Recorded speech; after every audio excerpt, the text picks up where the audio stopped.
할렐루야. 오늘도 수요 기도에 참여한 여러분 환영하며 축복합니다. 오늘도 말씀 속의 기도의 제목을 찾아 간절한 마음으로 부르짖어 기도함으로 기도의 응답을 체험하는 이 밤이 되기를 주님의 이름으로 축원합니다.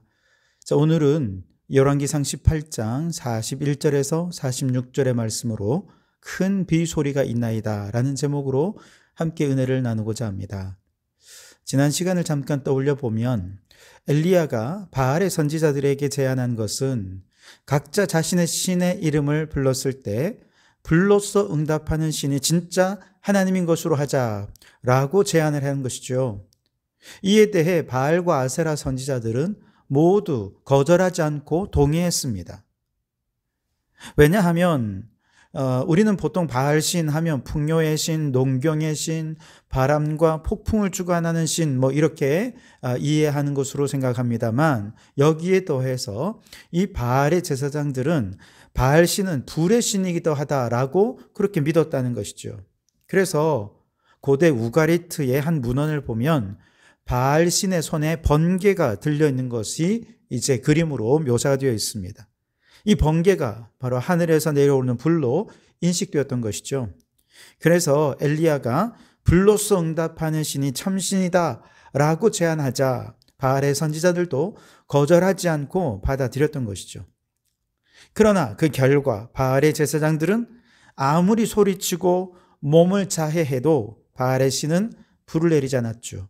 반면에 엘리야가 여호와의 제단을 수축하고 그 위에 물을 부어서 자연 발화의 모든 가능성을 차단한 후에 오직 하나님 앞에 기도할 때 여호와의 불이 내려서 번제물과 도랑물까지도 다 살라버리면서 여호와 하나님이 진정한 하나님이다라고 하는 것이 확인이 되었고, 그 모습을 본 모든 이스라엘 백성들은 두려워하며 땅에 납작 엎드려서 여호와 하나님만이 참신이십니다 라고 하는 신앙의 고백을 하게 되었고, 또 바알의 선지자들은 다 붙잡아서 기손시내에서 그들을 다 죽여버리는 결과를 얻게 되었습니다.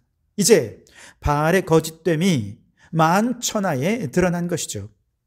그리고 백성들도 여호와 하나님만이 참신이심을 인정했습니다. 심지어 바알의 선지자들은 몰살시키면서 엘리야가 이스라엘을 괴롭게 하는 자가 아니라 그동안의 왕과 이 백성들이 우상 숭배하는 것이 가뭄의 원인이었고 이스라엘을 괴롭게 한 원인이 되었다라고 하는 것이 드러나게 된 것이죠. 이렇게 이스라엘을 괴롭게 한 모든 근본 원인이 제거가 되었다면 여기에 하나님께서 이미 비를 내리시겠다 약속해 주셨으니 이제 무엇을 주목하면 되겠습니까? 비가 내리는지 그렇지 않은지만 주목하면 되겠죠. 바로 이때 엘리야가 행한 말과 행동을 우리는 주목해 보고자 합니다. 첫째는 엘리야는 믿음으로 이미 큰 비 소리를 듣고 있어요. 41절에 엘리야가 아합에게 이르되 올라가서 먹고 마시소서 큰 비 소리가 있나이다 그랬습니다. 여기서 소리라는 단어는 히브리어로 막 시끄럽게 떠드는 소리를 의미합니다. 아직 구름 한 점 없는 맑은 날씨 속에서 아무런 비의 징조도 보이지 않음에도 불구하고 엘리야는 이미 큰 비가 내려서 땅을 막 적시고 비가 내리면서 막 시끄러운 소리 있지 않습니까? 그것을 이미 듣고 있는 것입니다. 이것은 청각으로 듣는 소리가 아니라 믿음으로 듣는 소리입니다. 엘리야에게 이 믿음은 언제 생겼을까요? 하나님이 말씀하셨을 때 생겼습니다. 믿음은 들음에서 나고 들음은 그리스도의 말씀으로 말미암기 때문이지요. 열왕기상 17장에서 하나님께서 제일 먼저 비를 내리지 않겠다라고 말씀하신 후에 어느 날 시돈에 속한 사르밧으로 가라고 거기에 머물라고 말씀하십니다. 왜냐하면 그곳 과부에게 음식을 주라고 하나님이 명령해 두셨다고 말씀하신 것이죠. 하나님이 말씀하셨을 때 엘리야는 그 말씀을 믿었습니다. 믿었기에 어떻게 행동했습니까? 말씀하신 대로 사르밧으로 갔던 거죠. 실제로 나뭇가지를 줍고 있는 한 과부를 만나게 되었고 엘리야는 그녀에게 떡을 가져오라 명령합니다. 그래서 그녀는 아이고 우리 집에 먹을 게 하나도 없어서 이제 남은 밀가루 가지고 기름에 둘러서 이제 떡을 하나 만들어 먹고 아들과 함께 죽으려고 하는 상황이라고 이야기를 합니다. 이때 엘리야는 믿음이 있었죠. 그녀를 통해 하나님이 일하신다는 믿음이 있었습니다. 아무런 걱정도 두려움도 없이 확신 속에 그녀에게 말합니다. 두려워하지 말고 내가 먼저 가져와라. 그러면 가뭄이 끝날 때까지 기름과 그 가루가 끊어지지 않게 해주실 것이다. 너무나도 담대하게 얘기합니다. 그리고 실제로 그녀가 그것을 선지자에게 대접했을 때 기름병에 기름이 마르지 않고 가루통에 가루가 멈추지 않는 그런 기적이 나타났던 것이죠. 말씀을 믿고 믿음대로 행하고 믿음대로 말했더니 그대로 이루어졌던 것이죠. 그리고 이제 18장 1절에 하나님께서 이번에 엘리야에게 비를 내려주시겠다 말씀하시자 엘리야는 말씀이 선포되었을 때 아멘 그 말씀을 믿었습니다. 믿음이 무엇이냐? 믿었으니 믿음대로 행한 것이지요. 그래서 믿음대로 먼저 바알의 선지자들을 갈멜산에 모아 영적 전투를 벌였습니다. 가뭄을 가져왔던 모든 근본 원인들을 다 제거했습니다. 우상 숭배의 죄악을 온전히 제거했습니다. 그리고 온 백성이 하나님만이 참신임을 인정하게 했습니다. 바알의 선지자들 다 죽였어요. 가뭄의 원인이 제거되었으니 이제 비가 오는 것뿐이죠. 그래서 엘리야는 아합에게 믿음으로 선포합니다. 큰 비 소리가 있습니다. 그러니 올라가서 안심하고 먹고 마시십시오. 여러분, 믿음이 없이 어떻게 이런 얘기를 할 수 있겠습니까? 하나님을 믿으면 믿음대로 말하고 믿음대로 행동하고 믿음대로 들려지는 역사가 일어나게 될 줄 믿습니다. 여러분, 모세도 믿으니 축복의 소리를 들었습니다. 신명기 28장 이하의 말씀에 너희가 내 말을 청종하면, 즉 내 말을 듣고 그대로 순종하면 세계 모든 민족 위에 뛰어나게 해 주겠다. 들에서도 복을 받고 성읍에서도 복을 받고 또 나와도 복을 받고 들어가도 복을 받고 떡반죽 그릇이도 복을 받고 머리가 될지언정 꼬리가 되지 않게 하시고 구워줄지언정 꿇어가지 않게 해주시겠다. 축복의 큰 비소리를 듣고 모세는 죽기 직전까지 하나님이 축복해 주시기로 했으니 너희는 끝까지 하나님을 사랑하라 라고 권면했던 것이죠. 모세를 이어 이스라엘의 지도자가 된 여호수아, 그에게도 하나님은 말씀하셨습니다. 네가 발로 밟는 모든 땅을 내게 주겠다. 내 앞에 누구도 너를 대적하는 자가 없게 해주겠다. 단 너는 한 가지, 내가 모세에게 명령했던 그 명령을 좌로나 우로나 치우치지 말고 말씀대로 순종하기만 해라. 여호수아가 그 말씀을 믿었습니다. 그리고 믿으니 믿음대로 요단강을 건넜고 믿음으로 가나안을 정복하는 전쟁을 펼쳐서 승리할 수 있었던 것이죠. 여러분, 하나님의 말씀을 읽고 들을 때 말씀이 믿어지는 역사가 있기를 바랍니다. 하나님의 말씀이 믿어졌다면 우리의 말과 행동은 믿음의 언어, 믿음의 행동이 되어질 줄 믿습니다. 우리의 귀에는 주님께서 약속해 주신 축복의 큰 빗소리가 들려지게 될 줄 믿습니다. 올해 우리 성도교회는 성령의 능력으로 부흥하는 교회라고 하는 표를 바탕으로 매주마다 약속의 말씀을 상고했습니다. 1월에는 성령님에 대한 약속, 2월에는 능력에 대한 약속, 3월에는 부흥에 대한 약속, 4월에는 교회에 대한 약속을 말씀으로 받고 있습니다. 이 말씀을 통해 그렇구나, 성령님을 통해 우리에게 능력을 주시고 교회는 반드시 부흥하게 하시겠구나 라는 하나님의 말씀을 들었습니다. 말씀이 들려질 때 믿었다면 이제 우리 교회에 주시는 큰 부흥의 소리를 믿음으로 우리도 듣게 될 줄 믿습니다. 지난 부활주일에는 부흥을 눈으로 보여주셨죠. 이 자리가 가득 차서 예배드릴 그날을 먼저 이주민들과 대신자들과 함께 예배드리면서 주님께서 이미 보여주셨습니다. 함께 큰 소리로 찬양하면서 우리는 부흥의 큰 빗소리를 듣게 된 줄 믿습니다. 이제 믿었다면 믿음으로 말하고 믿음으로 행동하는 자가 되어야 할 줄 믿습니다. 어제 노회원 세미나가 있었는데 부곡 온천 상남교회에 있었습니다. 상남교회가 부곡에다가 짓고 거기 이제 부목사님을 담임 목사님으로 해서 파송했는데요. 세미나가 있고 이제 잠깐 쉬는 시간에 이제 상남교회 이창교 목사님이 제 곁에 오시더니 목사님 이제 이런 교회 하나 지으셔야죠 그러는 겁니다. 그래서 제가 얼른 아멘 했습니다. 믿어졌습니다. 하나님이 하시면 그렇게 될 줄 믿습니다. 이제 우리는 믿음으로 부흥케 하실 하나님을 기대하며 말하고 행동해야 되겠습니다. 믿음으로 성전을 건축하게 하실 하나님을 믿고 말하고 선포해야 되겠습니다. 여러분 질병이 고침받길 원하십니까? 믿음대로 될 줄 믿습니다. 믿는다면 이제 우리의 말과 행동이 달라져야죠. 듣는 것이 달라져야죠. 안 된다, 할 수 없다는 걸 듣지 마시고 축복의 빗소리를 들으십시오.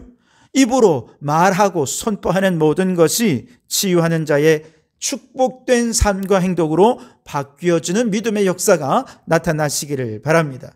그래서 여러분 이제 우리는 믿음으로 축복의 큰 빗소리를 듣고 믿음대로 말하고 믿음대로 행하여 믿음대로 이루어지는 역사를 경험하기를 주님의 이름으로 축원합니다.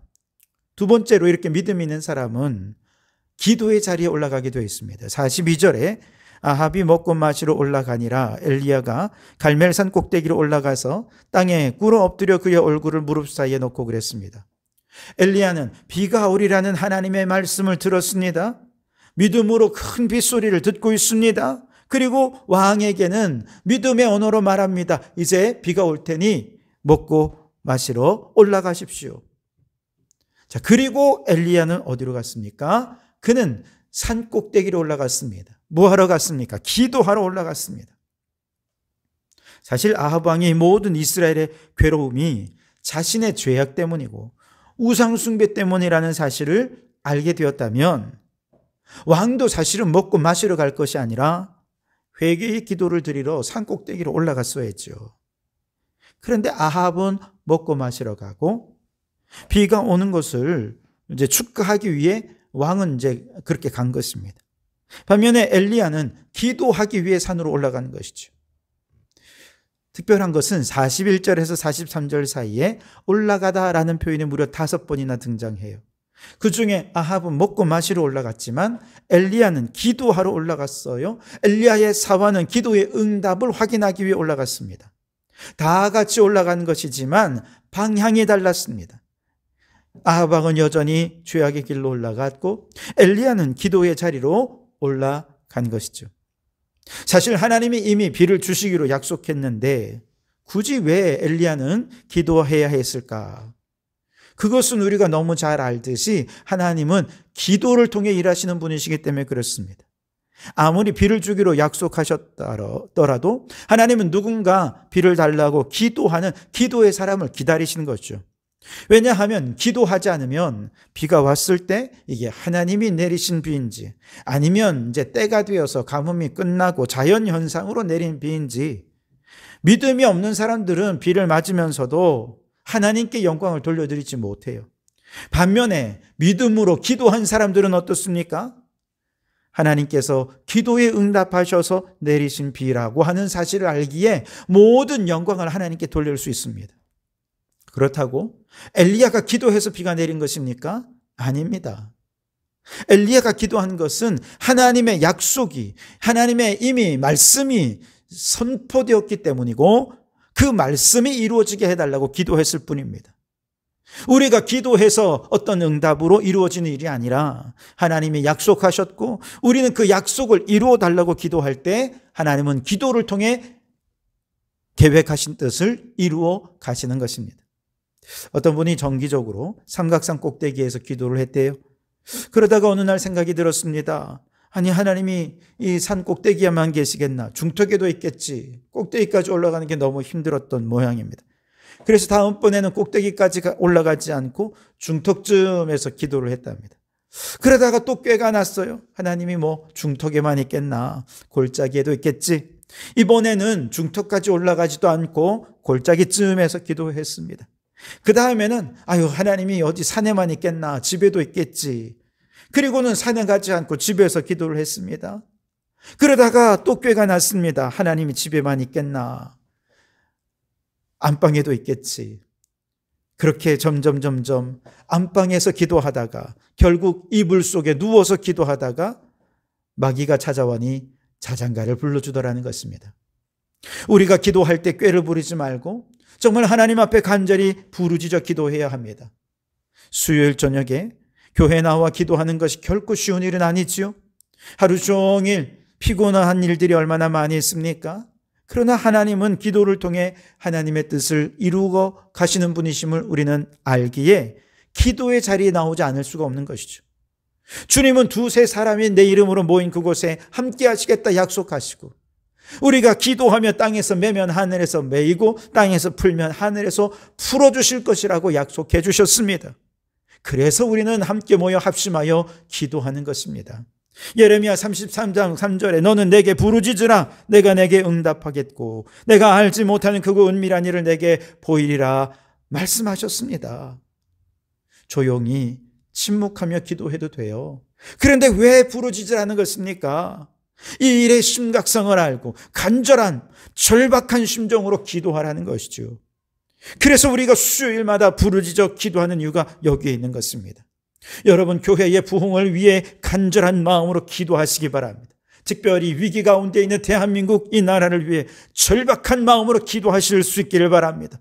여러분의 주변에 믿지 않는 가족들이 있습니까? 저들의 영혼을 구원하기 위해 절박한 심정으로 부르짖어 기도하시기 바랍니다. 하나님이 약속하신 대로 응답하여 주실 줄 믿습니다.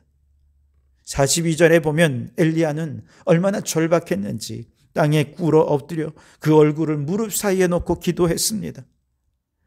이러한 기도의 자세는 정말 어려운 기도의 자세입니다만 이 자세를 취한 이유가 있습니다. 그가 기도에 완전히 몰두하기 위한 자세입니다. 또한 하나님의 도우심을 간절히 열망하는 겸손한 기도의 자세인 것입니다. 미국의 찰스 핀이라는 부흥사는 항상 나쉬라는 사람을 대동하고 부흥회를 다녔습니다. 이 나쉬라는 사람이 하는 일은요, 핀이 선교사님이 기도할 때 그는 옆에서 기도하는 것이었습니다. 그가 설교할 때 그는 어딘가에서 기도하며 기도에 정말 땀방울을 흘리며 간절한 마음으로 기도한 것이죠. 바로 그 기도의 능력으로 핀이가 능력 있게 말씀을 증거할 수 있었고 가는 곳마다 부흥의 역사를 일으킬 수 있었던 것이죠. 여러분, 우리의 간절한 기도는 긍휼과 사랑이 많으신 하나님의 마음으로 움직이는 줄 믿습니다. 하나님은 우리를 축복하실 때 무엇보다 간절한 마음이 있는가, 이걸 보신다는 것입니다. 예배할 때도 간절함이 있어야 됩니다. 찬양할 때도 간절한 마음으로 찬양하고 헌신할 때도 간절한 마음으로 헌신할 때 하나님께서는 그 모든 것을 통해 하나님 뜻을 이루어 가실 줄 믿습니다. 오늘 우리의 기도가 간절한 마음으로 부르짖어 하나님의 뜻을 이루어가는 기도의 용사들이 되실 수 있기를 바랍니다. 마지막으로 믿음의 사람은 기도를 하는데 간절하게 기도할 뿐만 아니라 끝까지 포기하지 않고 기도한다는 거예요. 43절에 보면 엘리야가 갈멜산 꼭대기에 이제 올라가서 간절히 기도합니다. 그러면서 사환에게 말합니다. 자, 바다가 잘 보이는 데 가서 바다 쪽을 한번 살펴봐라. 사환은 아무것도 보이지 않는다는 것입니다. 그래도 엘리야는 사환에게 또 가서 봐라. 7번까지 다시 가서 봐라. 결국 7번째 만에 손바닥만한 작은 구름이 일어나는 것이 보여졌고 결국 큰 비가 내리게 되었습니다. 44절 45절에 7번째 이르러서는 그가 말하되 바다에서 사람의 손만한 작은 구름이 일어나나이다.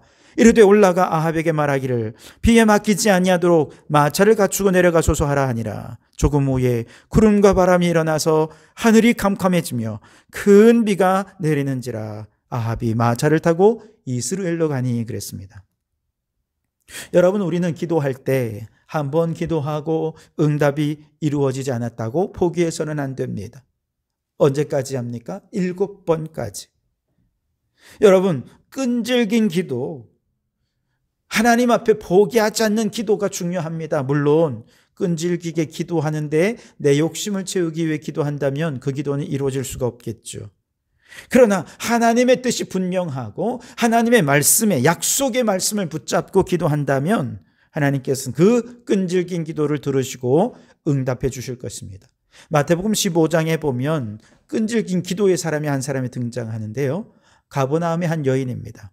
어느 날 예수님께서 두로와 시돈 지방에 가셨을 때 한 가나안 여자가 주님, 제 딸이 흉악한 귀신이 들렸습니다. 제 딸을 좀 구해 주십시오.